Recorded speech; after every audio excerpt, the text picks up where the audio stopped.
안녕하세요. 3.1경제 독립TV입니다. 자, 오늘은 아주 좋은 책이 있어서 한 권 소개해드리고 김용판 저자님 또 모시고 전직 국회의원님이신데 수필가이기도 합니다. 안녕하세요, 의원님. 네, 시인이기도 해요. 네. 그래서 오늘 이렇게 함께 할 때 숲이 된다는 좋은 책을 제가 자발적으로 책 내용이 너무 좋아서 오늘 우리 3.1 경제독립TV 여러분과 함께 소개를 해드리고 또 저희가 추구하는 게 마이라이프 북이라 그래서 한 분야에서 성공하신 분을 모셨는데 일단 의원님 먼저 소개 좀 부탁드리겠습니다. 예, 3.1 경제독립TV 회원 여러분 반갑습니다. 저는 21대 국회의원을 지냈고 제27대 서울경찰청장을 지낸 김용판이라고 합니다. 좀 전에 우리 소장님이 소개했듯이 지금은 수필가임에서도 시인이기도 합니다. 저희 정부적한 책을 높이 평가해준 우리 신동훈 소장님께 감사를 드립니다. 네.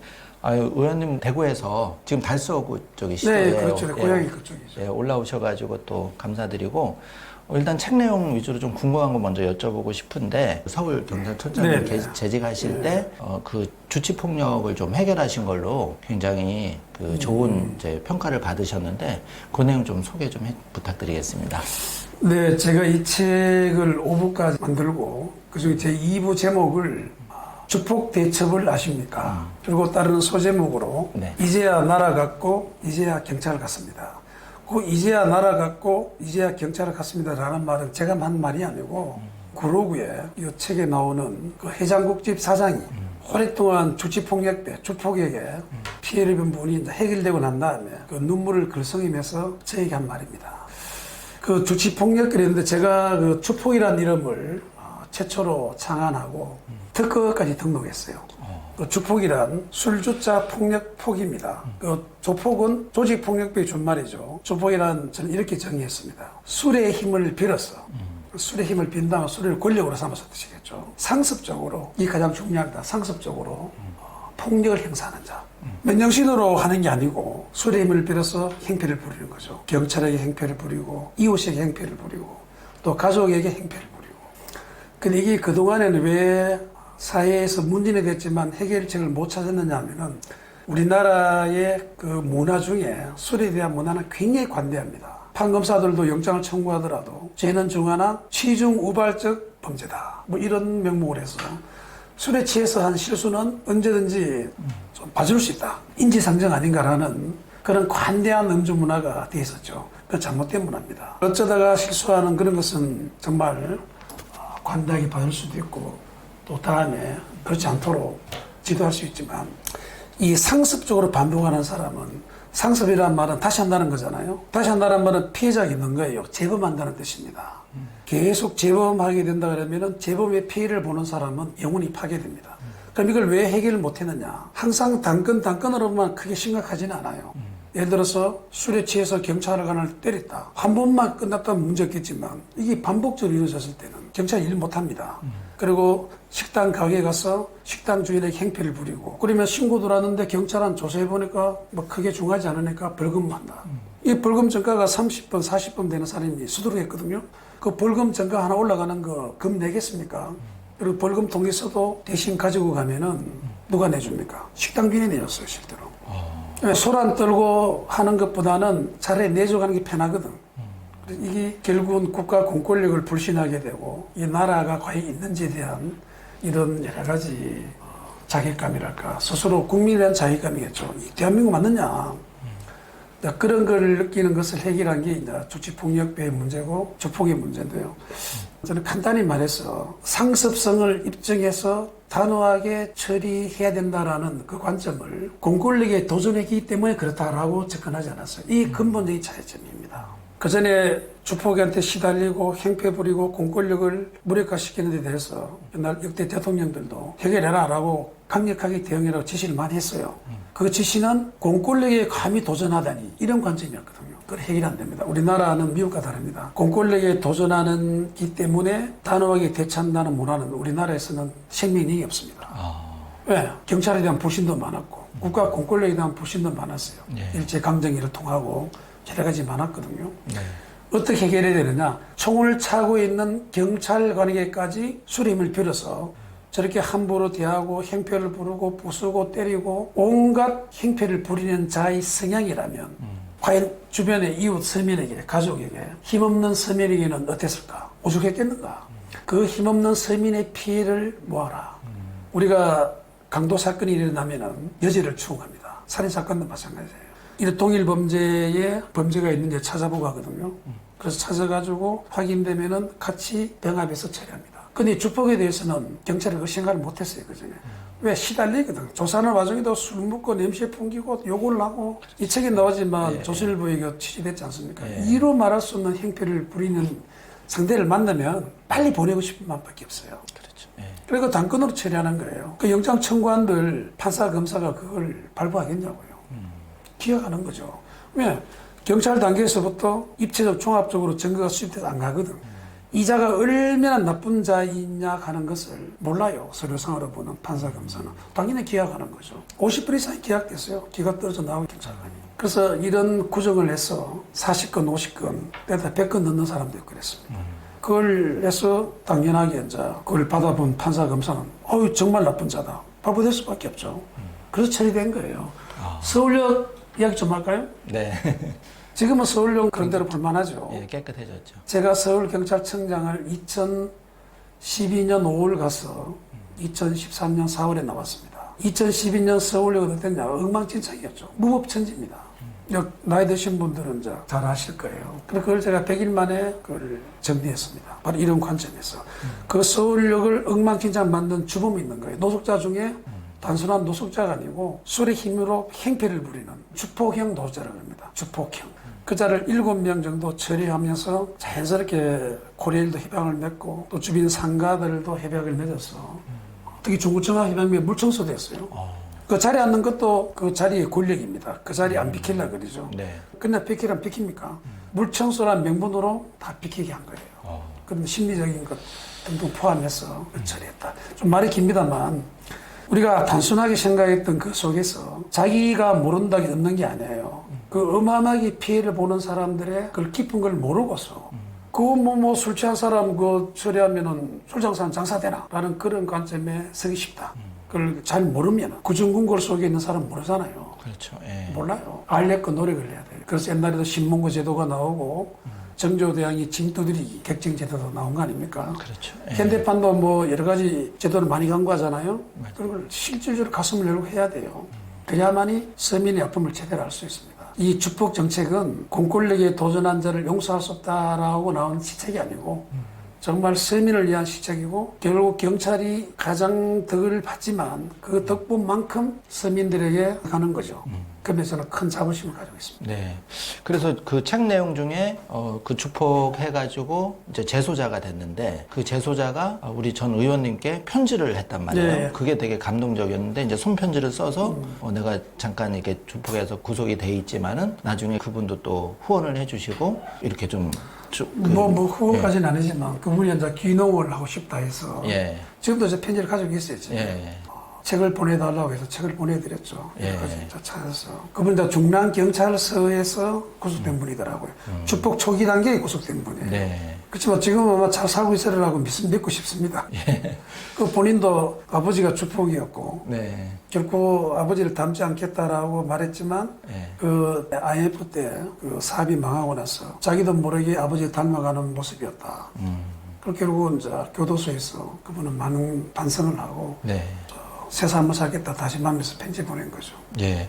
그리고 또 책 내용 속에 제가 감동을 받았던 거는 이제 우리가 의경이라고 하나요? 그 이제 의무 경찰이 있는데. 네, 지금 없어졌지만 예, 옛날에 의무 많았죠. 경찰에 그 플랜카드를 다 해가지고 이제 그 나무는 도끼를 기억한다 그런 문구가 있어서 그런 나무는 이제 도끼를 기억한다라기보다는 예. 뭐 그런 맞습니다. 예. 그러니까 이제 그 쉬에만한 고참에 의해서 폭력을 당하거나 약간 이제 군대에도 그런 문화가 있었고 이제 의경도 옛날에는 그런 게 있었던 것 같은데 그런 쪽으로 플랜카드를 하신 건가요?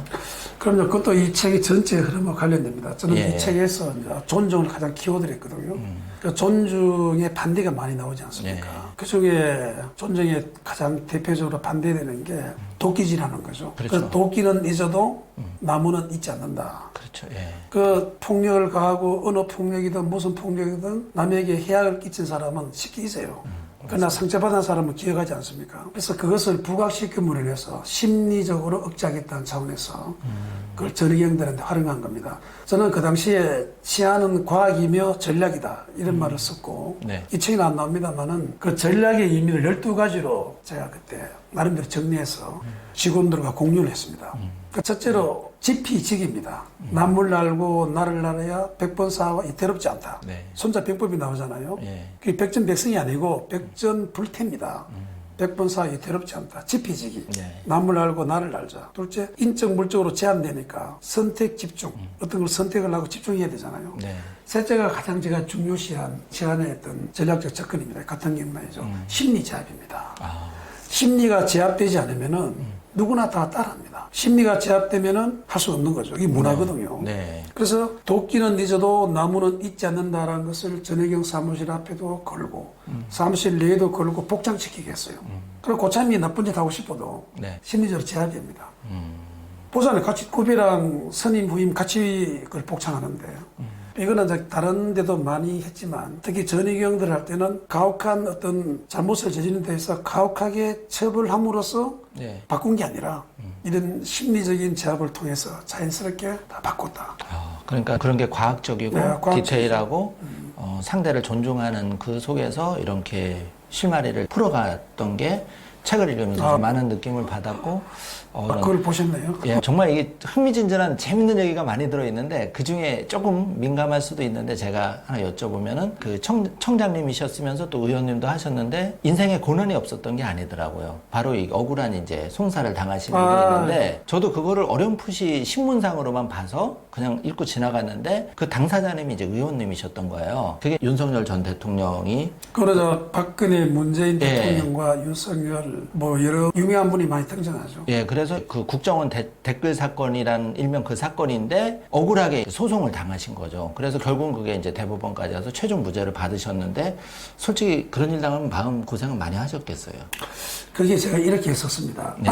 이 송사를 당하면은 세 가지 피해를 입어요. 정신적, 예. 육체적, 경제적.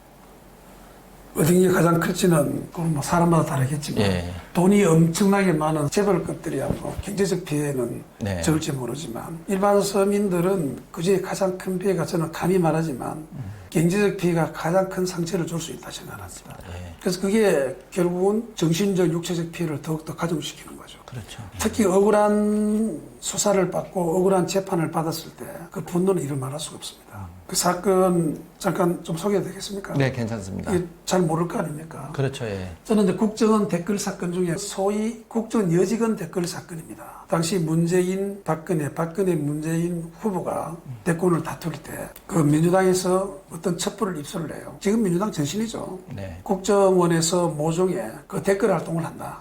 그래서 박근혜 후보를 당선시키기 위해서 문재인에 대해서 부정적인 여론을 조성하고 박근혜 후보에 대해서 긍정적인 여론을 조성하는 프로젝트가 가동됐다라고 내부에서 누군가 제보를 합니다. 민주당에.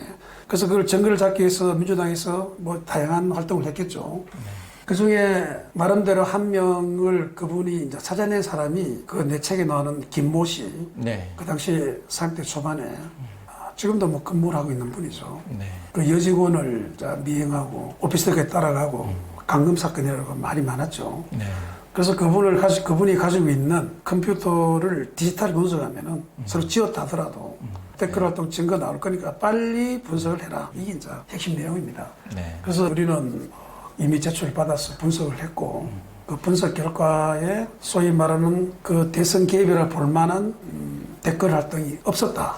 라고 중간수사를 발표를 해요. 그게 대선 3일 전입니다. 그렇지만 이 계속해서 우리는 수사를 한다라고 단에서 발표를 했지만 그게 실제로는 나왔는데 안 나왔다고 축소 은폐 지시를 해서 거짓으로 발표를 했다. 이게 제목이죠.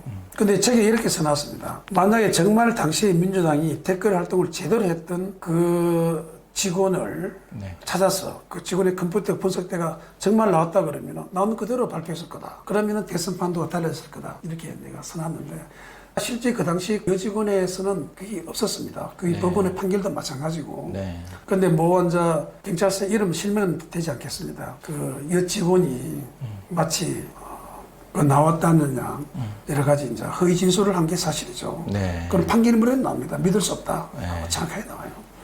그게 이제 나중에 다 밝혀졌고 판결문에도 보면은 피고인 저죠. 저에 네. 대해서 무죄를 증명할 만한 많은 증거가 있음에도 이걸 애써 무시하고 하나의 그 선입견 편견에 져서 하는 것은 우리 법원에서 그걸 받을 수 있는 그런 게 아니다. 라는 취지의 그 판결문이 나왔고 이 책에도 소개해놨습니다. 그게 말은 그렇지만 그 당시에 그 수사할 때가 박근혜 정부 시작하자마자입니다. 최동욱 검찰총장이 당시 여주지청장이던 윤석열 지청장을 팀장을 했고 윤석열 팀장이 수사를 지휘했죠. 네. 기소를 다 붙였고. 네. 근데 제가 책에서도 강조했습니다만은 이 박근혜 대통령 시대 때 제가 무죄 판결 났어요. 확정 판결 났어요. 네. 1심, 2심, 3심 전부 다. 네. 근데 문제는 뭐가 문제냐? 정권이 바뀌었지 않습니까? 그렇죠. 문재인 정부가 바뀌고 윤석열 당시 팀장은 수신 영전을 냈어요. 서울중앙지검장으로 갔습니다. 네.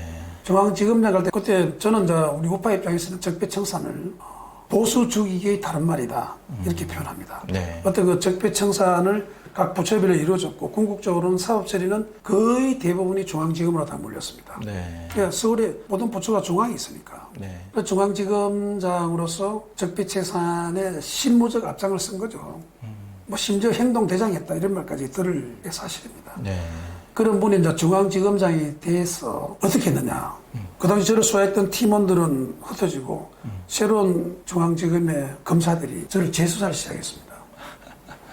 이거는 정말 심각한 문제지만 네, 그렇죠. 제가 국회의원 할 때도 그걸 소위 정론관에서 제가 기자회견까지 했는 그 건입니다만 네. 저는 그게 가장 나쁘다 보는 거예요. 무작정 판결 날 때까지는 누군가 경찰 내부에서 네. 말도 안 되는 헛된 소리지만은 근거라도 있었는데 그 무작정 판결 난 그거를 다시 수사를 하는 거는 일사부질이 안 맞거든요. 그렇죠. 일사부질이는 동일 범죄에 대해서 확정 판결 난 것은 처벌 못 하는 겁니다. 네. 그러니까 다른 범죄는 괜찮다는 거죠. 네. 그 다른 범죄가 뭐냐? 제가 당시 서울경찰청장이었고 저랑 전화 통한 국정원의 직원이 있었습니다. 네. 그분들한테서 마치 내가 비밀 누설했다는 것을 진술 받기만 하면은 저를 처벌할 수 있는 거죠. 이 공무상 비밀 누설죄입니다. 네. 그래서 수사를 한 거예요, 사실 저를. 그래서 제가 출입 금지됐습니다. 이게 왜 알았느냐? 출입 금지 해 통일서를 받게 됐거든요. 그래서 제가 인지하게 됐습니다. 그래서 저는 마침 운 좋게도 그 모 직원의 전화 받은 날짜하고 우리 컴퓨터 디지털 분석기를까 그 여직원의 아이디 닉네임이 나온 게 토요일인데 저는 금요일 날 전날인 전화를 받았어요. 네. 아무 문제 있는 게 없다. 네. 우리 원칙대로 간다 말만 했는데. 네. 그러니까 토요일 날 만약 전화 받았으면 제가 국회 못 했을 겁니다. 기소됐을 거니까. 기소되면 공천 안 줬거든요. 네. 그래서 저 대신 다른 직원이 끝까지 1월까지 전화 통한 직원이 수사를 받고 기소되어 2년간 재판받았죠. 무죄 받았습니다. 지금 현직에 있습니다, 경찰에. 네. 그래서 저는 그런 것이 인디언 기호지 수사고 예. 이거는 정말 용납하기 어려운 그런 수사 행태다 이렇게 보고 아마 지금 이재명 정부에서도 나름대로 검찰의 과도한 행위에 대해서 지금 말하고 있지 않습니까? 네. 그것은 검찰도 그런 업보가 있다고 봅니다. 저는 다 말하면은 그렇지만 네. 심각한 납품이었죠. 그래서 제가 국회의원을 됐을 때 윤석열 당시 이제 검찰총장이 퇴직하고 이 대선 우리 당이 대선 후보가 된다고 하길래 누군가는 우파에서 옛날 그 적폐청산을 앞장서서 했던 거기에 대한 업보에 대해서 한번 짚어야 된다. 라고 주장을 했고 아무도 하지 않습니다. 그 피해자인 내가 개군해야 되겠다 해서 한 거죠. 저는 지금 후회하지 않습니다. 물론 그 덕분에 반면 이미지가 많이 꼽혔죠. 그는 뭐 역사적 진실입니다. 대통령 되기 전에 우리 당의 우리 국민의힘이죠. 네. 그 대선 후보로 확정된 이후요. 그때 코로나 전국 때입니다. 이 책에도 잠깐 소개해놨어요. 네. 그때 6명 만날 때 저도 이제 초대받았어. 네. 만나자마자 미안합니다. 그 어른이 미안합니다라고 사과하는 것은 쉽지가 않죠. 그렇죠. 그래서 저도 뭐 그렇게 말씀이면 감사합니다 하고 지금 인터넷 치면 다 나와요. 네. 그쪽 측에서 보도자료 내도 좋냐 묻길래 좋다고 했고 네. 보도 나왔죠. 책에 넣어놨습니다. 그래서 저는 그런 거를 보면서 제가 의원님 책을 안 읽었으면 그런 실체적인 그 팩트를 몰랐을 텐데 이 책을 통해서 그 국정원 여직원 댓글 사건 그리고 또 의원님이 실질적인 피해자이셨다는 것 또 그거를 극복하고 의정활동 열심히 하셔서 좋은 또 평가를 받으시고 이런 걸 봤을 때 모든 건 사필 규정으로 올바르게 돌아가는구나 약간 이걸 느꼈고 책에서 책을 읽었으니까 그 내용을 알았단 말이죠. 그래서 저는 뭐 우리가 좌든 우든 그런 걸 떠나서 정확하게 진실을 알고 뭐 평가라든지 비판이라든지 건전한 참여를 해야 됐다 이런 생각을 많이 느꼈거든요. 예, 거기에 그래서 이제 진실과 거짓 관련해서 예, 예. 제가 한 가지 꼭 말씀드리고 싶은 게 있어요. 제가 4년 구형을 받았거든요. 네. 일반 사람들은 구형 잘 모릅니다, 재판하고. 그리고 검사가 처벌해달라는 게 구형이고, 판사가 선고 내리는 게 선고인데, 네. 제 큰 딸이 결혼을 앞두고 제가 4년 구형을 받았어요. 그러니까 시어머니 될 분이 놀라가지고, 4년 구형 받아 어떡하나, 이렇게 했다는 게 있었거든요. 네. 그리고 구형과 선고는 다르다. 그리고 이제 제가 무죄 받았습니다만은, 제가 4년 구형 받았을 때 저와 가까이 있었던 분들 마저, 뭐 경찰은 뭐 이런 말할 수 없었겠죠. 주변 사람들 마저 어떤 이야기를 했느냐. 뭐 검찰 특수부가 괜히 그렇게 했겠느냐. 깎아줘도 2년은 살겠네. 라는 이야기가 내 주변에서 아주 가까운 데서 공공연히 나왔습니다. 세상 그렇습니다. 그래서 진실과 거짓은 그 거짓도 그게 체계적으로 정리돼서 세상에 공표되면 이 대표적으로 검찰이 구형한 이런 거거든요. 네. 보통 사람 믿게 돼요. 네. 보통 사람 믿고 그냥 돈백값으로 넘어갑니다. 거기서 오는 상처는 이루 말할 수 없는 거죠. 그렇죠. 예.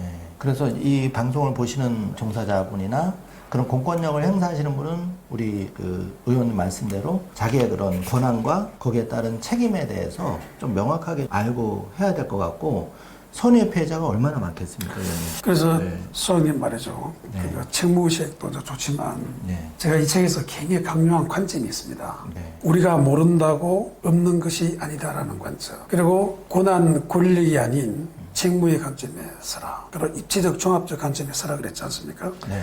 그 입체적 종합적 관점의 반대가 단면적 부분적 관점입니다. 그래서 선입견이거든요. 네. 선입견이고 고정관념이고 편견이에요.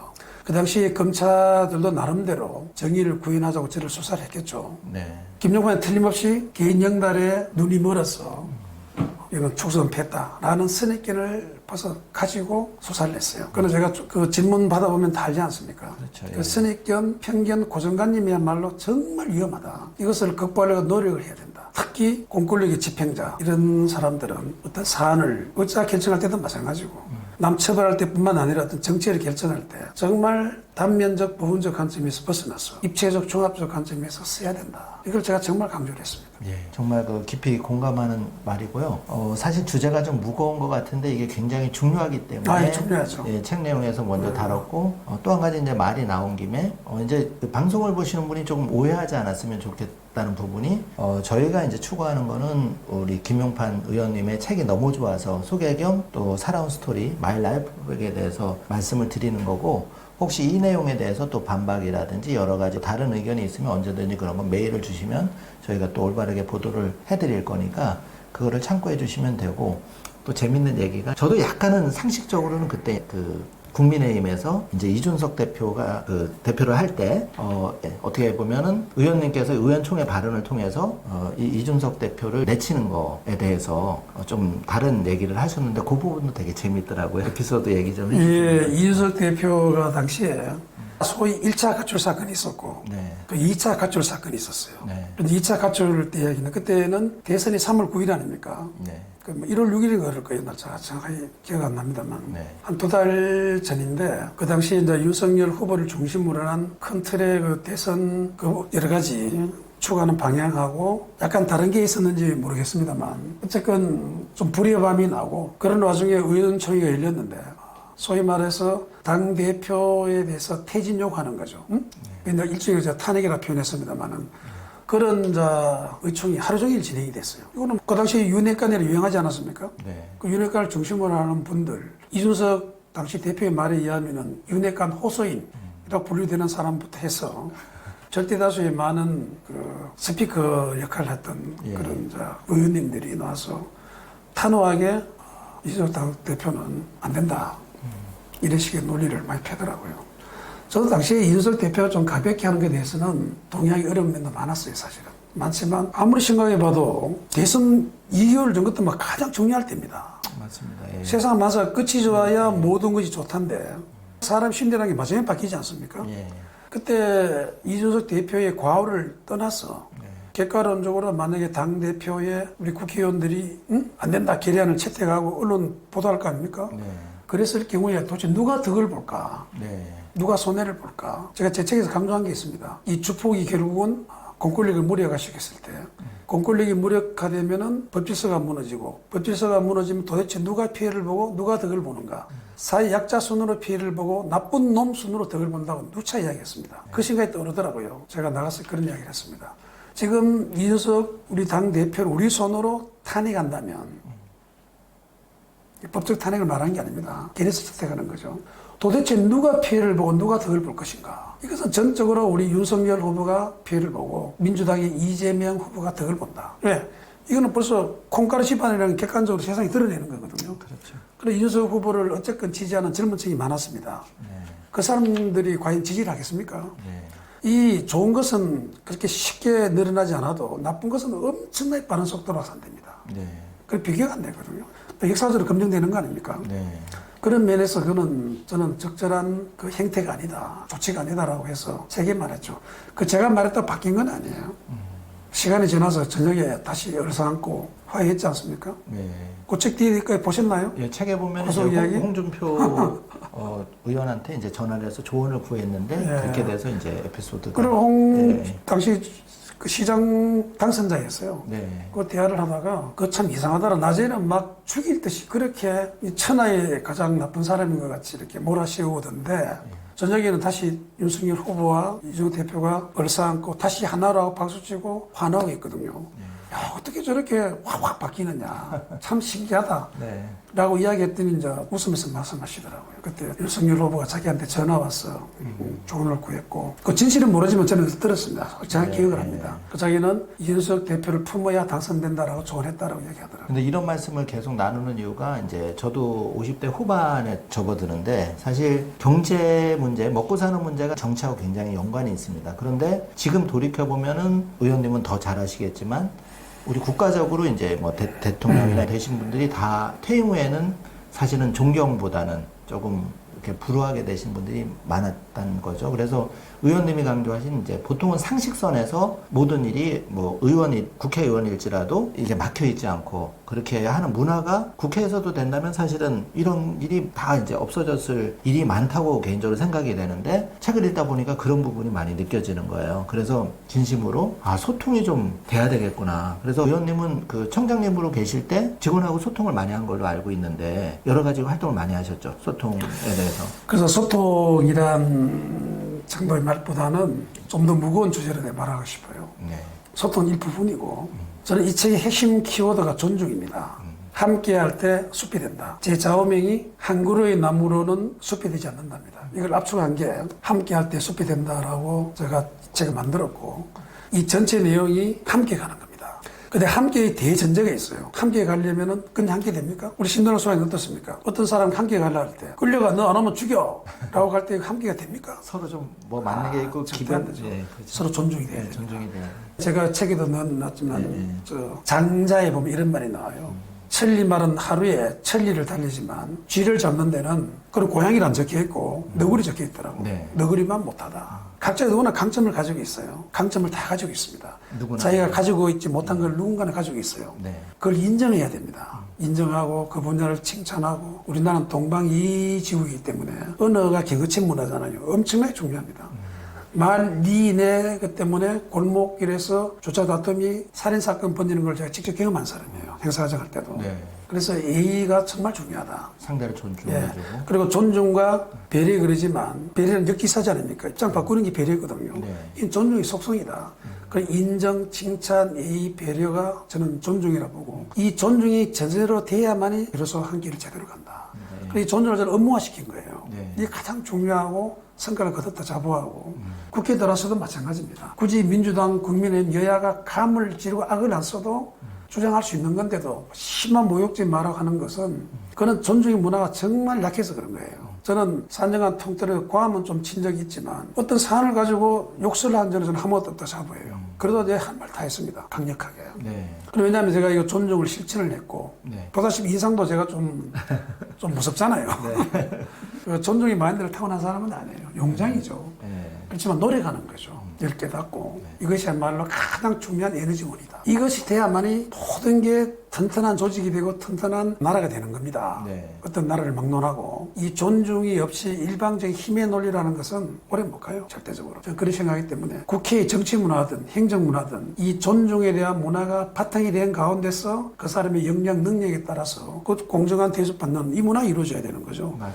역량이 떨어진 사람이 존중한다는 이유로 똑같이 대접받으면 안 됩니다. 네. 역량이 떨어진 사람은 떨어진 만큼의 대접을 받고 그렇지만 인간적인 뭐 이런 같다는 이야기를 하는 거 아니죠. 성과에 대한 보상을 말하는 겁니다. 맞습니다. 그 차이를 말하는 거죠. 그렇지만 누구나 그렇게 존중받을 대상이란 전제를 하고 들어가야만이 서로가 신뢰가 형성됩니다. 예. 신뢰하지 않는 그런 조직은 벌써 그렇죠. 망한 조직입니다. 망한 나라. 정말 절대적으로 공감하는 게 대한민국이 이렇게 양극단이 된 게 서로 나는 옳고 상대는 잘못되고 틀리다 이런 거하고 이렇게 공정한 거를 나에게도 공정이 좀 엄격하게 진행이 됐다면 지금 결과값은 훨씬 더 나을 텐데 우리가 일상에서도 좀 되새겨봐야 되지 않겠나 이런 생각이 듭니다. 이 문화가 예. 안 좋아서 그렇습니다. 그래서 이 문화를 깨뜨리려고 그러면은 정말 제대로 된 지도자가 노력을 해야 돼요. 이거는 밑에서부터 올라가는 것보다는 위에서 결단으로 해가지고 하는 건 문화가 더 필요합니다. 왜냐하면은 올라가고 싶어도 당론이라든지 단호하게 정리해버리면 말을 못합니다. 할 수가 없어요. 네. 대통령이 엄연하게 이렇게 하는데 그 대통령이 틀린 이야기를 누가 감히 쉽게 할 수 있겠습니까? 여당 입장에서 볼 때. 네. 야당은 또 할 수 있어요. 네. 야당은 또 별개니까 공격도 할 수 있지만. 네. 그래서 여당이든 야당이든 정말 제대로 된 이야기를 할 수 있는 그런 문화가 만들어져야 됩니다. 그 존중 문화거든요. 네. 그 통해서 치열한 토론 끝에 결론이 나오고 이렇게 나야 되지. 네. 일방적으로 답을 정해버리고 따라와 팔로미 네. 이런 문화가 너무 팽배했어요. 오죽하면 책에 안 적어놨습니까? 정치 문화 왜 조폭의 꼬북 문화가 그런 거입니까? 국회의 정치 문화. 그러니까 그런 부분이 좀 많이 바뀌어야 되라고 바뀌어야 생각이 전 되고 바뀌리라 봅니다. 예. 그럼 이제 의원님 이 대목에서 아직도 그 못다한 꿈이 있잖아요. 국회에서 예를 들면 그 사기방지 기본법이 안타깝게 최종 통과를 못했는데 법사위에서 예. 통과를 못했죠. 그러니까 너무 안타깝더라고 그 대목이. 지금도 그 주도했던 그 뭐 이름도 뭐 서모 교수라 칠게요. 경찰대. 네. 뭐 며칠 전에 전화 와가지고 우리 김용판 의원님이 가가 난 이후로 이 관심 기는 사람 아무도 없다. 너무 안타깝다고 한탄하더라고. 그런 법이 왜 통과 못됐느냐. 이것도 저는 검찰과 경찰과의 특히 검찰에서 바라보는 경찰의 관점. 이것이 일부 작용되지 않았는가라는 생각을 개인적으로 해요. 그 안타깝게 생각합니다. 무슨 컨트롤 타워를 경찰 내에 설치해. 그거는 외국에 다 경찰 내에 설치되어 있어요. 네. 이 영국이 제일 먼저고. 네. 그리고 경찰에 대한 불신을 가지고 있는 거죠. 이렇게 하면 경찰이 비대화되는 거 아닌가. 경찰이 불신에 전제됐기 때문에 그래 됐는데 네. 이재명 정부는 윤석열 정부도 약간 또 다르니까 잘 되기를 바랍니다. 네. 우리 이재명 대통령 혹시 이거 보신다 그러면은 사기방지 기본법 재검토하십시오. 네. 윤석열 정부의 법무부에서 반대해서 통과 못된 겁니다. 여야 의원이 반대한 게 아닙니다. 이거는 제가 개인적인 소견은 인기가 정말 많이 올라갈 것 같아요. 왜냐하면 이게 보이스피싱도 있고 사기 이런 게 그럼요. 서민들이 정말 너무 피해를 당하는 걸 저도 간접적으로 많이 봤거든요. 옛날에 그런 일에 종사하다 보니까. 그래서 이런 거는 입법으로 큰 비용 안 들이고 할 수 있는 부분이 얼마든지 있는데 안타깝습니다. 너무나도 안타깝죠. 저게 가장 저는 안타까워요. 가장 시간을 많이 투입했어요. 예. 그 사기방지 기본법에 투입하는 시간으로 다른 법안에 있으면은 안방모에도 10건은 더 있을 겁니다. 그렇죠. 예. 그러니까 제가 의원님 책을 읽으면서 아 입법 활동을 이렇게 열심히 하는 의원들도 계셨구나 이런 느낌을 많이 받았고요. 이제 화제를 돌려서 우리가 이제 건강 이런 게 굉장히 관심이 많잖아요. 근데 이제 의원님이 이 건강 관련 책도 내셨어요. 저도 깜짝 놀랐는데 아직 읽어보진 않았는데 어머님이 예전에 큰 병에 걸리셔가지고 그 병원에서 좀 완치가 말기 폐암으로 진단했습니다. 예. 경북대병원에서. 그래서 완치가 기적적으로 됐는데 그거 좀 잠깐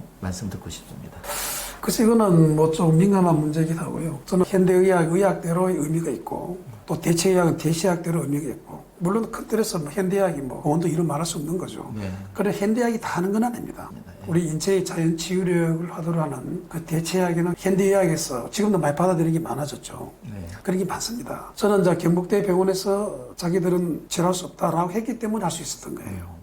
지금도 마찬가지일 겁니다. 지금도 일반 현대의학에서 이건 도저히 우리는 할 수 없다라고 했을 때 비로소 딴 걸 하게 되는 여유가 생길 겁니다. 그게는 힘들어요. 이 목숨을 두고 하는 거기 때문에. 예.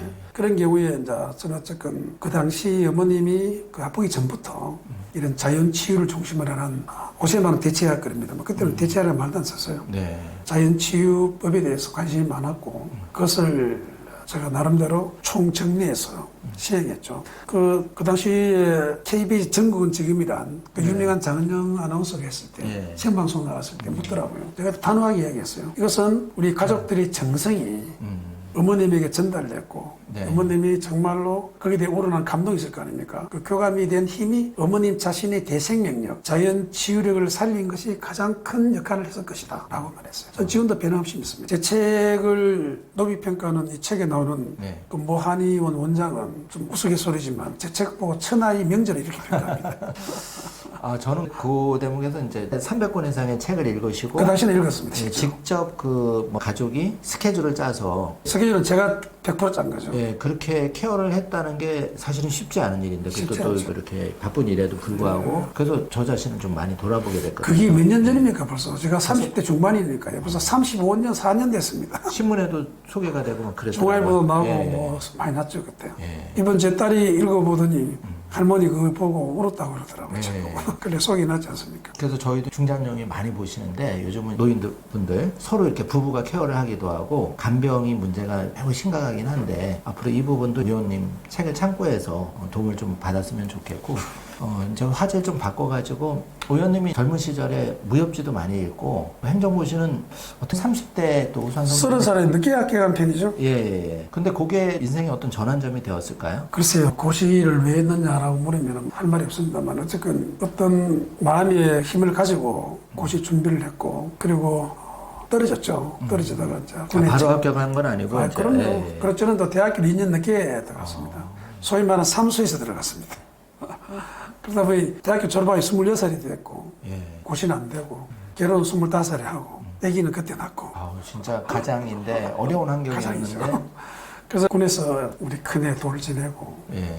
PX에서 가자 같은 거 예. 돌잔치 했습니다. 아. 그때 열심히 공부했죠, 군에서도. 틈만하고 공부를 제대해서 열심히 하고. 아까 무협소설 이야기했잖아요. 무협소설 1년 동안 그때 처음 끊었습니다. 지금도 봐요. 근데 술, 담배, 무협소설 3개 다 끊은 것은 내 인생에서 국민학교 6학년 이래 그때 처음이다. 처음이자 마지막입니다. 네. 그러니까 먼 큰일을 할 때는 집중력이 좀 있어야 그때 돼요. 1년간은 정말 열심히 했습니다. 예. 우리 행정고시 100명 뽑았을 때 제가 11등으로 합격했었죠. 아, 진짜 대단하신데요. 그러면서 이제 그 경찰 공무원으로 되신 거잖아요. 그죠? 바로 간 건 아니고요. 몇 개 부처를 거쳐서 마음에 안 들더라고요. 그리고 이제 경찰에 갔을 때 뭐 어떤 분이 어떻게 말할지 모르지만 대책 이렇게 전했습니다. 경찰이 왜 지원했느냐 할 때 경찰은 누가 뭐라 그래도 우리 서민의 삶에 네. 정말 중요한 영향을 미칩니다. 알게 모르게. 나는 경찰 뭐 필요 없어라고 말할지 모르지만 알게 모르게 경찰을 잘못하면 교통도 막히고 경찰이 파업한다고 소문나면 도둑이 들끓어요. 그렇듯이 공기와 같은 겁니다. 치안은. 네. 정말 중요한 거죠. 네. 근데 그 경찰에 저는 매력 느낀 것은 그 당시에도 많이 부족했지 않습니까? 검찰과의 관계에서 참 부족할 짝이었거든요. 네. 그 당시는 진짜 그랬습니다. 힘이나 모든 면에서. 경찰은 그러나 국민의 삶에 중요한 영향을 미치는 중추기관이기 때문에 경찰 조직도 발전돼야 되고 또 발전돼야만 된다. 법상으로 모든 면에서. 네. 그 조직의 발전과 내 개인의 발전이 조화될 수 있겠다고 판단해서 제가 지원을 했고 실제로 저는 뭐 나름대로 좀 기여됐다고 자부하고요. 주폭 저끼리는 것에서 경찰의 발전이 또 국회의원도 운동력도 됐다 보고요. 약간 사명감이 있었던 것 같고 뭔가 좋은 일을 해보겠다. 그런 동기에서 이제 그러니까 경찰은 잘못하면은 예. 민중의 지팡이가 아니고 몽둥이 된다고 생각하지 않습니까? 네. 그 지팡이의 몽둥이가 그 이거 경계와 하나 경계죠. 차이점을, 예. 이거 정말 잘함에 따라서 지팡이가 되고 그 순간 한 사람이 잘못하면은 몽둥이가 되고 몽둥이에 맞은 그분은 평생 기억을 하고 경찰을 욕하는 거예요. 맞아요. 예. 그래서 이거는 진짜 우리 경찰관 아저씨들 정신 차려야 됩니다. 자기 한 명 한 명 잘못이 경찰 전체를 기억한다. 피해 본 사람은. 네. 이걸 절대 잊어서는 안 됩니다. 그리고 저는 이제 의원님의 그 책 속에서 진심을 좀 많이 느꼈던 부분이 어떤 대목이었냐면은 대한민국의 이태원 참사가 굉장히 가슴 아픈 기억으로 남아 있는데 제가 일반 시민 입장에서는 사실은 그때 딱 하나 제일 의문이 든 게 그거였거든요. 그 당시에 당사자가 뭐 법대로 아무 책임이 없다 그래서 사실은 책임이 없는 것보다는 누군가는 도의적인 책임이라도 최소한 있어야 될 텐데 그게 사실은 제 상식선에서는 좀 이해가 안 된 부분이 있었고요, 개인적으로는. 근데 이제 의원님 책을 읽다 보니까 그 이태원 참사 특별법도 자칫하면은 안 될 뻔했는데 그 부분 한번 얘기를 부탁드리겠습니다. 우선 저 이태원 참사 그거는 안타까운 거죠. 참사고. 네, 네. 이 자리에 빌려서 정말 안타깝게 돌아가신 전문분들 그리고 유족분들에게 위로를 보냅니다. 저는 그 당시 집권 여당의 그 행정안전위원으로서 정말 자의금을 금치 못했어요. 거기에 대해서. 저도 경찰 출신 아닙니까? 제 책에도 넣었습니다만 절대적 가장 큰 책임은 경찰이 있었습니다. 그리고 용산구청이 있고요. 그리고 서울시청이 있었습니다. 그건 오시현 시장도 인정한 거죠. 국회 상임위 출석 다 했으니까. 특히 경찰의 제 잘못에 대해서 그 3대 관점이라고 해서 그 책에다가 지적을 했습니다. 그런데 이게 물론 저 처벌을 안 받은 게 아니고 경찰 처벌을 받았습니다. 네. 용산경찰서장부터 해서 뭐 네.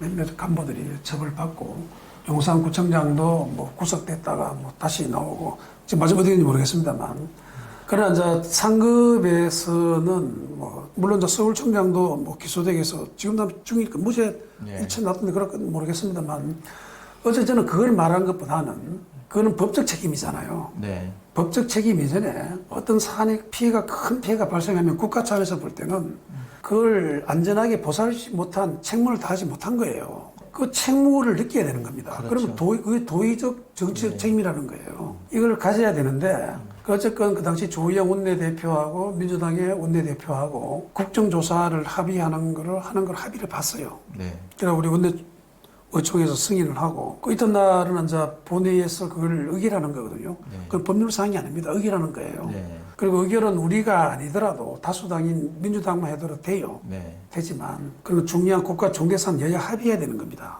합의가 됐는데 난데없이 오전에 의총이 열려가지고 파기하는 방향으로 흐른 거예요. 저 깜짝 놀랐어요. 그것도 중진이라는 분들이 나가서 이야기를 하고 단호하게 파기하자고 나오더라고요. 그 전날 저녁부터 좀 용산의 분위기는 안 좋았습니다. 왜 그 검찰을 부르느냐, 마약 뭐 그러면서 네. 검찰까지 정의를 부른다 민주당에서 많이 했기 때문에 검찰까지 부르는 것은 무리가 있다라고 해서 그때 이제 파기 분위기로 간 거라는데 어쨌든 합의했는 것을 파기하는 분위기로 흘러가지고 그 거수를 하니까 우리 당 국회의원들 잘 모르잖아요. 저는 행한 이용이기 때문에 알지만 네. 그 70%는 파기하자 쪽으로 손을 들더라고요. 그럼 가는 거예요. 뭐 파기하겠다고 그러고. 그때 제가 나갔습니다. 저는 그때 사실은 이 용산에 알게 모르게 의지에 의해서 움직인다는 것을 누구나 모르겠습니까? 정치하는 사람이. 그 당시는 뭐 모든 게다가 용산의 의지가 많이 작동된 게 사실이니까요. 안타까운 부분이죠. 안타까운 거죠. 네. 제가 나와서 이건 명분도 없고 실리도 없고 안 된다. 절대로. 라고 이제 아까 말했듯이 경찰의 책임을 이야기하고 검찰은 관계없는 거다. 올해 검찰을 물고 늘어진 그 민주당이 허술한 거로 국민들은 볼 거다. 네. 지금 파기해서는 안 된다. 단호하게 이야기했죠. 제 이야기를 하고 나니까 그 다음 이제 다른 분들 쭉 나와서 이야기하고 그전에 못하는 거죠. 왜? 용산에 의지가 들어갔다는 거 누구는 아니까 누가 나와서 이야기합니까? 감히 못합니다. 그래서 제가 안타깝은 문화라 그러지 않습니까? 정치 문화. 네. 그거는 제가 나가서 정말로 당당하다 못해 강경하게 말했습니다. 그거는 제 의지로 저는 바꿨다 지금도 확신하고 있어요. 감히. 멋있습니다. 의원님. 그래서 다시 이제 네. 가니까 반대로 돌아서가 이것은 파기하면 안 된다 쪽이 70%가 돼요. 네. 그리고 오후에 됐지 않습니까? 그때 반대했던 분들 의결할 때도 반대하더라고요. 지금도 이미지가 안 좋습니다. 그분에 대해서, 그분들에 대해서. 그래서 혹시 지금 돌이켜보면 그때 그 용산에 좀 미움이나 노여움을 받지는 않으셨습니까? 모르죠. 뭐, 칭찬에 받았겠습니까? 어차피 제가 한두 번도 아니고 뭐, 여러 개 해서 저는 되지도 않았어요. 네. 그래서 저는 이제 그 양상원 주필도 책에 또 잠깐 소개가 됐는데 저도 이제 신문을 보거든요. 그러면은 우리가 뭐 조선일보도 보지만은 여타 뭐 많은 신문들 약간 반대 성향을 가진 뭐 예를 들어서 경향신문이라든지 한겨레라든지 이런 것도 보고 조금 상식선이라면 사설만 몇 번 잘 봐도 지금 돌아가는 여론을 정확하게 판단을 하고 여러 번의 기회가 있었을 텐데 왜 그렇게 민심의 기회를 많이 놓쳤느냐. 그래서 의원님이 좀 아쉬운 부분이 많아요. 그러니까 의원님 같은 분이 조금 소신 발언하고 많은 그런 걸 경청을 했더라면 더 대한민국이 발전하지 않았겠나 이런 생각이 사실 책을 읽으면서 들었거든요. 그래서 의원님 앞으로도 좀 더 큰 꿈을 꾸셨으면 개인적으로 좋겠고요. 지금 달서구 그쪽에서 또 준비를 하고 근데 제 계시죠? 고향이니까요. 예. 저는 뭐 태어나고 자라고. 원래 거기서 아, 태어나셔가지고. 그럼요. 네. 원래 달서구 하면 또 옛날에 그 달서구는 급조된 구예요. 원래는 달성군이었거든요. 아, 달성군. 달성군에 네. 성서면이 있고 올매면이 있어요. 예. 그 두 개가 합쳐져가 달서구가 되고 그 옆에 있던 남구하고 네. 그 저쪽이 저 서구 쪽 일부를 가져와서 그 달서구가 만들어진 겁니다. 네. 저는 올배 출신이죠. 아, 저도 뭐 예전에 거기서 근무를 하고 그래서 개인적인 인연이 있는데 어쨌든 이제 좀 화제를 바꿔서 또 수필가도 되시고 이렇게 문학 쪽에 좀 이렇게 하신 거는 어떤 계기가 있으셨나요? 워낙 그냥 글 쓰는 거 좋아하고 책 읽기 워낙 좋아해서 예. 저는 뭐 중학교 때에도 그 뭐 교양 경시대에 네. 제가 뽑혀가기도 이랬으니까 책은 많이 봤죠. 워낙 소질도 쫙한 있었어요. 무협소설도 책 치면은 어마어마하게 본 거고 무협소설 제약도 책은 참 많이 봤습니다. 예. 책을 좀 많이 고시는 읽어요. 많이 안 봐서 탈이에요. 네. 그 옛날에 본 거로 지금 먹고 사는데 지금 좀 딸림을 느껴서 고시는 주로 듣는 거로 해서 책을 좀 많이 봅니다. 유튜브가 잘 돼 있더라고요. 아, 책 읽어주는 남자들 남자, 열심히 예. 듣고. 그리고 그 의원님 책에 보면은 또 이 책 내용의 그런 중요한 부분을 시로 또 표현한 부분도 조금 색다른 구성이었는데 의원님이 평소에 좋아하거나 이런 시를 하나 소개해 주실 수 있을까요? 제 시 말고 좋아하는 시를 두 개 소개 좀 할게요. 아, 예. 제 책에 나오는 나태주 선생하고는 서울 청량 때 이제 여러 가지 인연을 맺었습니다만 그분의 시를 제가 국회의원 할 때 633호였어요. 633호의 공식 시로 제가 선포하고 인턴을 포함해서 누구나 9980일 하면 나오듯이 다 외워야 된다고 특명을 내렸습니다. 그게 나태주 시인의 먼 길이라는 시예요. 함께 가자 먼 길. 너와 함께라면 멀어도 가깝고 아름답지 않아도 아름다운 길. 나도 그 길리에서 나무가 되고 너를 위해 착한 바람이 되고 싶다. 함께 가자 아닙니까? 제 책이 함께 할 때 숲이 된다 일맥상통하는 거죠. 예. 그리고 제가 또 좋아하는 참 많이 읊어지는 구상 선생의 꽃자리라는 시가 있어요. 반갑고 고맙고 기쁘다. 앉은 자리가 꽃자리니라. 네가 시방 가시방석처럼 여기는 너희 앉은 그 자리가 바로 꽃자리니라. 반갑고 고맙고 기쁘다. 이건 이제 제가 건배사 할 때도 많이 쓰고 하는 그게 또 맞습니다. 제가 열 몇 개를 외웁니다. 와, 대단하세요. 그런데 지금 이제 제 시를 7편 썼잖아요. 예, 예. 이거는 시인들이 볼 때 시 아니에요. 아, 그래도. 시가 아니고 이거는 제 글의 압축적인 압축형 수필이라 보면 됩니다. 그걸 그래도 시로 시로 표현했다는 표현한 것은 거죠. 아주 산뜻하더라고요. 그 중에 제가 하나 소개하고 싶어요. 제 좌우명이 한 그루의 나무로는 숲이 되지 않는다. 함께 된다는 거잖아요. 네. 이게 이제 키워드입니다, 책에. 키워드인데, 제4부에 철학이 있는 곳에 에너지가 결집된다. 4대 전략과 3대 관점을 논하다라고 써놨는데 소개된 시입니다. 우리는 이제 숲이라고. 한 그루의 나무가 숲이 되는 과정을 시로 표현하고 싶었어요. 근데 제 시가 아마 전 세계 최초일지 모르는데 챗GPT도 물어보고 나무에서 숲으로 되는 과정이 시 있는지를 한번 소개해봐라. 그게 없다 그러더라고요. 이 챗GPT는. 그냥 나무에 관한 시도 엄청 많고 네. 세계적으로 네.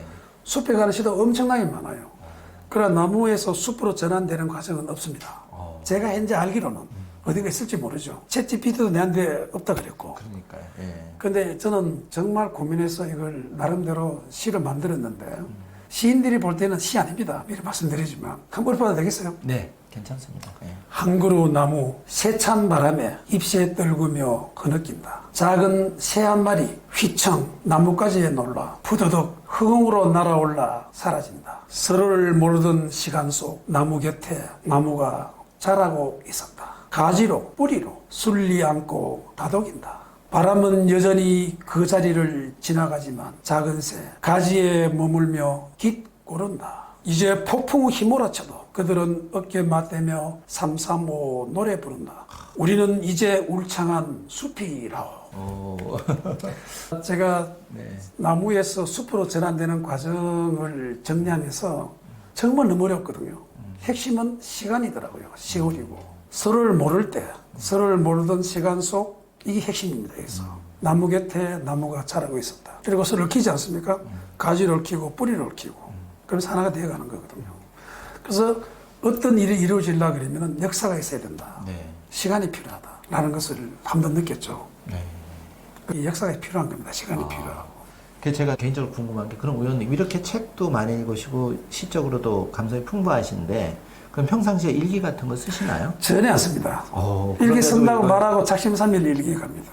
그래도 이렇게 감성이 되게 어떤 메모 같은 건 하시나요? 메모도 안 합니다. 그럼 약간 문학적인 영감이나 메모는 시가 가끔 떨어질 하긴 때- 하네요. 메모는 1인 밴드를 만들어 가끔 떠오른 그런 거다 좀 넣고 있는데. 그렇구나.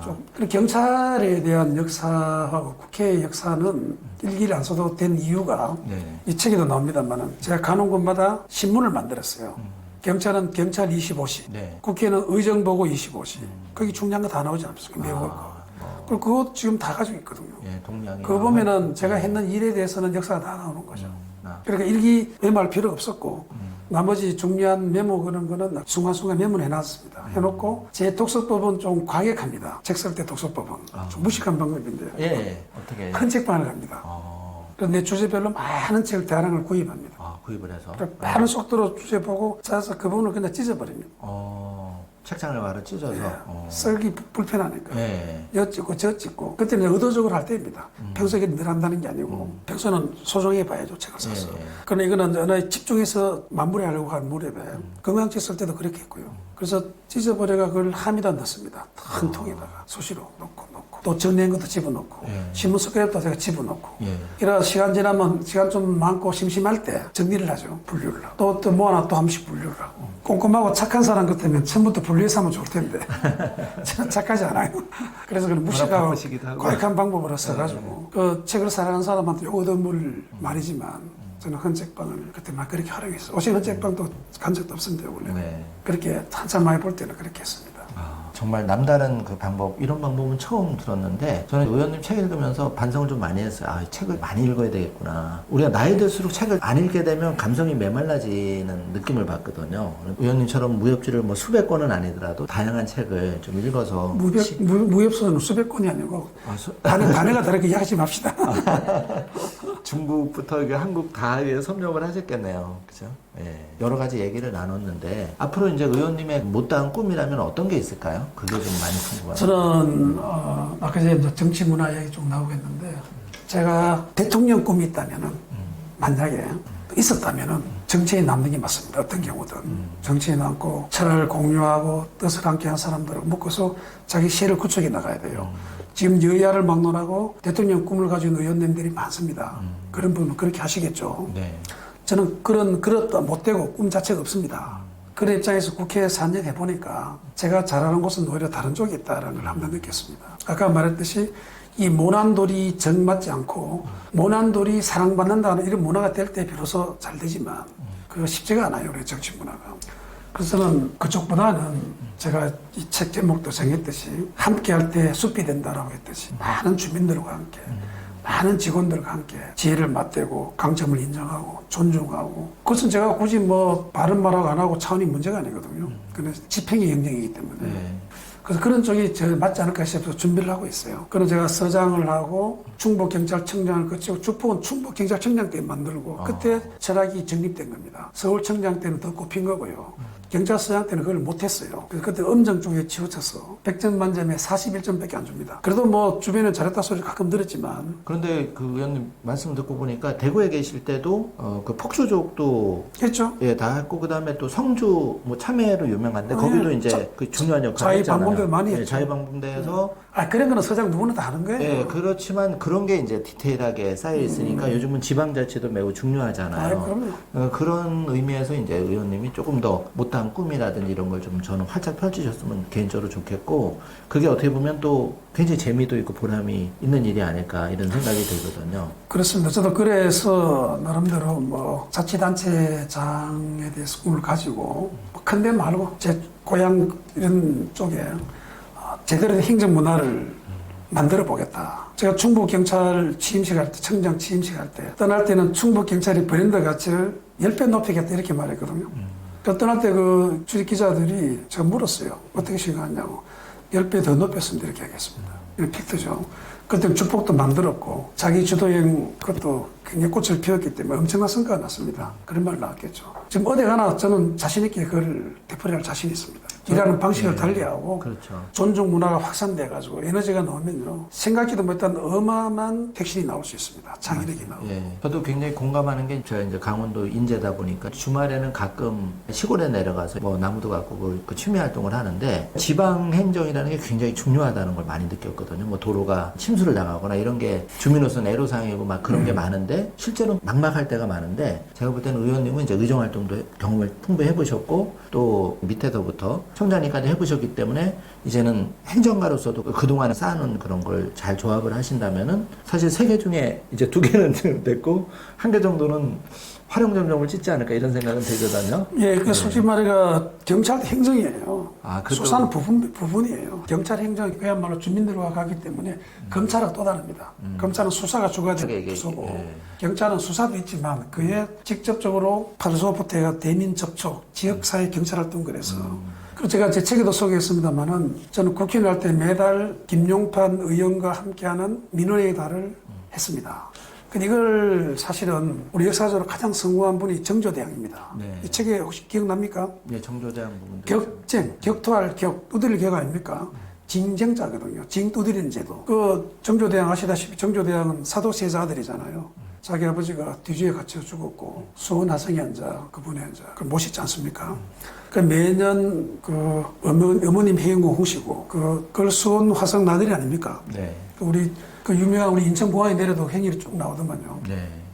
그때 갈 때 그분이 어떻게 하느냐? 제일 앞쪽 행렬에 징을 달아요. 북이 아니고. 조선시대 초기에는 신문고가 있었지만 네. 그게 유명무실화 됐어요, 사실은. 책에는 이제 신문고로 좀 많이 배우지만 유명무실화 됐고 정조대왕 때 징두드기는 활성화됐습니다. 제일 앞쪽에다가 징을 달고 또 제일 뒤쪽에다 달아요. 한쪽만 단 게 아니고. 네. 앞에다 치고 뒤도 치라는 거죠. 그래서 보통 평균 한 8일 걸렸다는데 오래 걸릴 때는 뭐 보름도 걸렸대요. 많이 할 때는. 그걸 전국에 다 온 거 아닙니까? 의원한 사람 이야기하라. 그걸 다 듣고 지시하고 이래 조치했기 때문에 그 당시에 지방 수령들은 어떻게 됩니까? 조심하는 거죠. 언제 어느 때 자기 지역에 그 백성이 쪼르르 가서 1년에 한 번은 기회 무조건 있으니까. 네. 근데 그때만 한 게 아니고 또 따로 한 것도 나와요. 예. 그 주로 가장 많이 활성화된 게 수원 화성 행궁할 때입니다. 행궁 항공할 때. 네. 행궁할 갈 때 올 때 다 받았거든요. 네. 한쪽만 받은 게 아니고. 그래서 지방 수령들도 조심하게 되고 백성들의 면이 수렴됐죠. 구정궁궐에 아프면 노래 가지 않으면 모릅니다. 그래서 저는 제 나라 위양에 그것도 뭐 소개해놨습니다만은 이 리더는 이런 이야기를 듣는 걸 좋아해야 되고 좋아함을 떠나서 벗어나서 그걸 들을 수밖에 없도록 제도적 장치를 만들어야 된다. 네. 이걸 저는 강조를 합니다. 그래서 민원에달도 한 거고 해보니까 국회의원 한계가 있더라고요. 생활정치 대부분은 자치단체와 관련돼 있어요. 구의원들을 통해서 했지만 네. 제가 만약에 기초든 뭐 광역이든 어떤 단체장 기회가 된다 그러면은 정조대왕의 객정제도적을 한 100배 정도 활성화시킬 자신이 있습니다. 인구 수만큼 민원 다 받을 자신이 있어요. 정리 정도는 하면 돼요. 법의 문제 맡기면 정리해서 국회의원들한테 법 바꾸라 그러면 되잖아요. 국회의원한테 법을 바꾸라고 말할 때는 말만 하면 안 돼요. 그 막힌 걸 만들어 드리면 돼요. 그걸 고민해서 국회의원 받아가 보완하거든요. 그게 법입니다. 그러니까요. 국회의원 집머리도 어찌 다 만듭니까? 네. 그 막힌 거 찾아가지고 주면 되는 거죠. 마치 이제 주폭 문제 해결하고 폭주종 문제 해결했듯이 그럼요. 폭주종 문제에서도 그거를 다 체계화 시켜가지고 다 조사를 해서 그렇게 선체정 후체포라 그러죠. 네. 폭주조 그거는 저 책에도 넣었습니다만은 제가 경찰서 과장 행사과장 했습니다만은 그걸 화곡동 쪽에 가다가 진짜 100대도 넘겠더라고. 그 당시에 어마어마할 때인데 폭주족이 어마어마했죠. 그 당시. 네. 회초리가 때리고 뭐 진짜 무법천지더만요. 저놈들을 어떻게 잡을 것인가. 제가 그때부터 고민한 사람입니다. 그 현장을 직접 보고 나서. 네. 그래서 달서장과 생각입니까? 서울청장할 때 다 한 거예요. 지금 큰 틀은 없었습니다. 대구는 지금 그때 이후로 오심이 개업 없어지고 서울도 내가 서울청장할 때 뚝성과 여의도 다 척결을 하고 그때 이후로 큰 틀은 많이 없었다 보면 됩니다. 실제로 그렇습니다. 맥이 끊긴 거죠. 근데 그런 것도 그냥 낸 게 아니고 오랫동안 고뇌해서 그걸 기법을 찾아낸 거죠. 그 기법에다 오죽하라 건법을 보태오셔라는 게 주폭이라고 책에 넣어놨지 않습니까? 네. 제가 무협지 보다 보니까 표현을 건법으로 많이 표현했습니다. 예. 그래서 전부 다 심리적으로 들어가고 체계적, 과학적으로, 입체적, 종합적으로 들어간 겁니다. 그냥 절대 되는 게 없어요. 맞아요. 헬기를 안 냅니다. 아무리 높은 사람이 지휘한다 됩니까? 그러면 그렇죠. 대통령이 강대국 되시오. 예. 한번 다 강대국 되게요. 택도 없는 소리입니다. 그러니까 이 대목에서 아쉬운 부분이 지난 정부에서 구호로만 끝나지 않고 우리 의원님처럼 좀 디테일하게 세심하게 이렇게 했더라면 또 앞으로 또 마찬가지고 그러면 국민들이 기억하는 그런 정부가 됐을 텐데 이제 새 정부가 나왔으니까 좀 그런 부분도 기대를 해보고 그러면 이제 의원님이 대구 그쪽에는 또 청사 이전 문제 같은 것도 좀 있다고 들었는데 그쪽이 달서구 쪽으로 어느 정도 정해졌나요? 그거는 제가 국회의원 되기 전에 그쪽 지역으로 선정이 됐고 선정이 됐고 네, 예. 돈만 있으면 넘어가는 상태인데 홍준표 시장이 당선되자마자 돈 없으면 못하겠다 그랬죠. 그 책에도 넣어놨지 않습니까? 네. 빈대서 못한다. 예. 그래서 그 부지의 반을 팔아서 그 돈으로 하면 하겠다 했는데 그 파는 건 주민들 결사 반대하고 못된 거죠. 그래서 제가 이제 했는 것은 그 들어가는 지역에 되지 말고 다른 놀고 있는 대구시 자산을 팔아서 자금을 확보해서 짓도록 합시다라고 그것도 그렇게 힘들었지만 그거 하는데 그래 오래 시간 걸린 겁니다. 그러니까 그냥 그래서 되는 게 진행되고 있는 건데 아직 그것이 네. 어디 될지 모르겠어요. 앞으로 또 중요한 역할을 맡으시다면 잘 되기를 바라봅니다. 마무리가 잘 됐으면 좋겠고 네. 함께 가야 되기 때문에 함께 대선제는 존중이라는 것을 강조를 하고 존중은 사소한 데부터 이루어집니다. 가정에서부터 바로 함께하는 이웃부터 해서 상대를 인정하는 거예요. 그걸 다름을 인정하란 말이 그 존중의 일환입니다. 니는 틀렸어, 나는 맞아가 아니고 니는 나랑 달라. 다른 걸 자체를 인정해야죠. 그렇죠. 그걸 고민하고 어떻게 하면 공통점을 찾을 것인지 이렇게 가야 되는 것이지. 니는 다르니까 적이야. 그 책에 써놨지 않습니까? 세계 어떤 나라든 하나의 그 최고의 리더가 뭐 대통령이라 치고 야당은 적이고 여당 의원들은 내포하다라는 의식에 빠졌다 그러면은 그거 되겠습니까? 에너지 안 나오죠. 그렇죠. 그럼 그런데 이제 앞으로 그 한국 사회가 여러 가지 문제점을 안고 있는데 그 정치 문제가 이제 사료라고 하는 얘기가 있잖아요. 그래서 우리 이제 그 시청자분들도 마찬가지로 국민 입장에서 조금 바람직한 문화를 정치 문화를 올바른 문화를 구축하는 데 있어서 국민들이 이 방송을 보시는 분들이 어떤 역할을 노력을 해야지만 그래도 조금 개선이 될지 그런 거 한번 여쭤보겠습니다. 저는 참 어려운 문제라 생각해요. 왜냐하면 사람이 이런 말 했잖아요. 사람의 천성은 안 바뀌어 하듯이 잘 안 바뀝니다. 자기도 못 바꾸면서 남을 바꾸려고 하는 거야말로 참 넌센스다라고 옛날 법정 스님도 그걸 많이 강조하기도 했거든요. 그래서 누구를 바꾸려고 그러지 말고 아까 전에 말했듯이 진지하게 좀 인내심을 가지고 그 사람의 논리를 들어보고 내 논리도 이야기하고 과연 중간점은 무엇인가라고 하는 그것도 명통한 존중으로 통합니다. 이 존중의 문화가 될 때 비로소 제대로 된 정치 문화가 만들어진다. 이재명은 무조건 너 싫어. 윤석열은 무조건 싫어. 뭐 싫어. 그것만 이야기만 나오면 부들부들 뜨는 이런 문화로는 대한민국 선진국 절대 못됩니다. 우리 국민들도 마찬가지예요. 그래서 정책을 살펴보고 뭘로 살펴보고 제발 선입견, 편견, 고정관념을 벗어나자. 제가 우리 국민들이 시청자분께 정말 말씀드리고 싶은 것은 제가 3대 관점 아까 전에 말했습니다. 우리가 모른다고 없는 것이 아니다라는 관점. 공인에게는 고난, 권력이 아닌 책무의 관점에서라. 책무의 관점. 셋째가 세상을 바라볼 때 단면적, 부분적으로 보지 말고 입체적, 종합적 관점에서 봐라. 저는 입체적, 종합적 관점. 즉 제발 선입견, 편견, 고정관념에서 좀 벗어나도록 노력하자. 억지로 인내심을 가지고 참을린자 3번 그리면서 막 정말 듣기 싫고 보기 싫지만 꾹 참고 한번 들어보자. 그럼 생각해보자. 이걸 진짜 부탁드리고 싶습니다. 정말 절대적으로 공감하는 게 저는 안타깝게도 우리가 양극화가 너무 심하게 되다 보니까 가족 간에도 배우자 간에도 정치 문제로 서로 적이 되고 싸운다는 거예요. 사실 이게 소통이 되고 반대 입장을 잘 들어보고 그러면 가족 간에 싸울 일은 아니라고 생각하거든요. 너무 안타까운 일이죠. 그래서 오늘 하여튼 짧은 시간이라서 좀 귀중한 말씀을 나눴는데 저희 채널은 양쪽의 얘기를 다 들어보고 또 좋은 책의 저자님을 앞으로도 모셔서 이렇게 조금 소통하는 시간을 좀 자주 갖도록 하겠습니다. 오늘 의원님 좀 짧은 시간인데도 불구하고 감사합니다. 예, 너무 좋은 책이라서 제가 정말 자발적으로 높이 평가 주는 감사해요. 네, 소개를 해드렸는데 저는 이 책의 최대 장점이 그렇게 생각했어요. 저조차도 책을 많이 안 읽다 보니까 부득이하게 이제 경제 독립을 위해서는 우리가 정치도 매우 중요해서 뭐 제가 따로 언급은 안 하지만 신문도 많이 보고 뭐 경제 관련도 보고 앞으로 우리 미래 먹거리에 대해서 자꾸 찾아보게 되고 그렇게 되면